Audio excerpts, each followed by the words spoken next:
This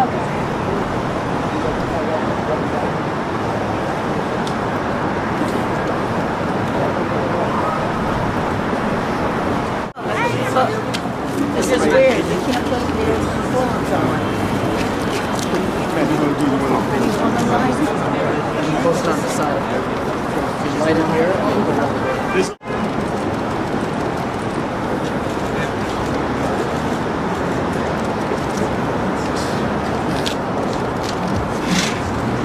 Guys, be careful because you will fall.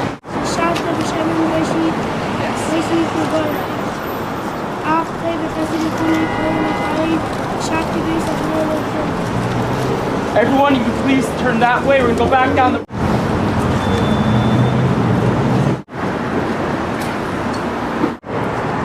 It was a Tuesday morning, March 1st, 1994.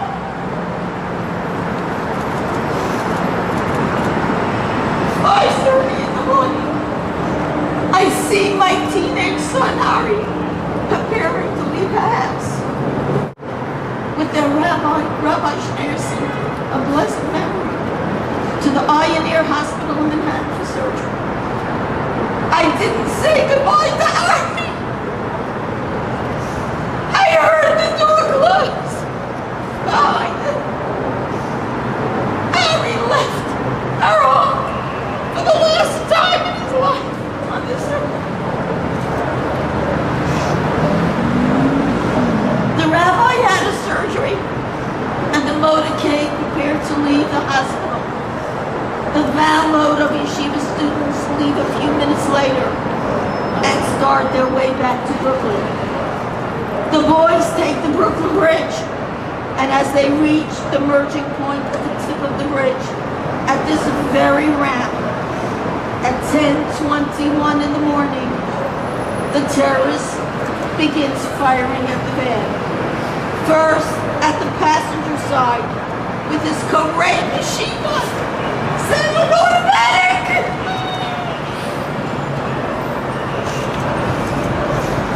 Then, with his Glock pistol, at the driver's side, he has a street sweeper and a .380 fully loaded, with the intent of murdering each and every child on that van. He shot over 40 rounds of ammunition at the van as he chased them across the length of the Brooklyn Bridge. Ari was the first one to be struck with the Cobra. The bullet went straight to his brain. 3 of his friends were also gravely hurt, one with lifelong injuries. And then they came and told me, and I see the ambulance in front of my home, and I begin to cry and howl of the place in my heart that only a mother knows and feels. I am staying by Ari's side for 5 days while he was hooked up to life support. I prayed and held his hand, locked in mine, and I cried from the depths of my soul, hoping for a miracle that would save Ari. I watched my son die. Ari died on the following Saturday night. I was buried the next day. Now open your eyes. It was a frigid day 30 years ago. I can hear the crunch of ice under my feet as I made my way up the stairs of St. Vincent's Hospital. It was a crystal day, broad daylight, much like today. On that day, at that moment, my life was forever changed. We became victims of terrorism. Being a victim is not a state of mind. It takes courage to survive the death of your child. I am a Jew, and the lessons of our history through the most horrific times have taught us to survive and flourish. Giving up or capitulating to grief is not an option and never will be.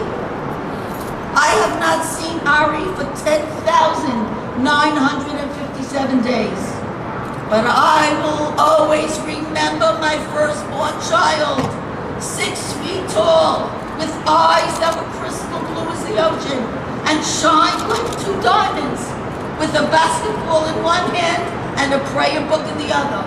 Out loud, Ari, Ari, Ari, Ari.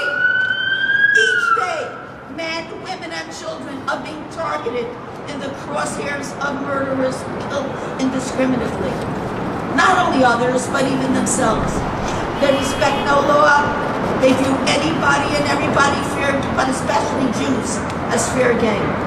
They believe the more blood they spill, the more ready the world will be to capitulate to the nefarious demands. But we are here in America, in the land of the free and the home of the brave.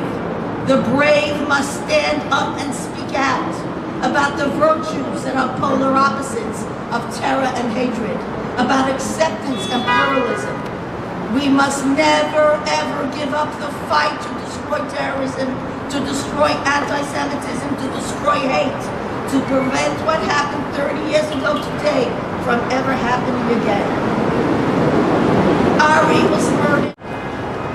My message is, we will survive, and hate will not win. May Ari's light shine down from heaven where he is with God. Thank you all, and God bless America, and Am Yisrael Chai. And deep thought, and very thoughtful man, and I will never forget, and I always... Through her tears and through her grief. She touched my heart and the hearts of millions of others in New York and all across the nation. And it's as a result of those words, it's as a result of that experience that I've committed my life to again bringing us all together and making sure that there is no division between us, no space between us, that we walk arm in arm, shoulder to shoulder, to talk about love.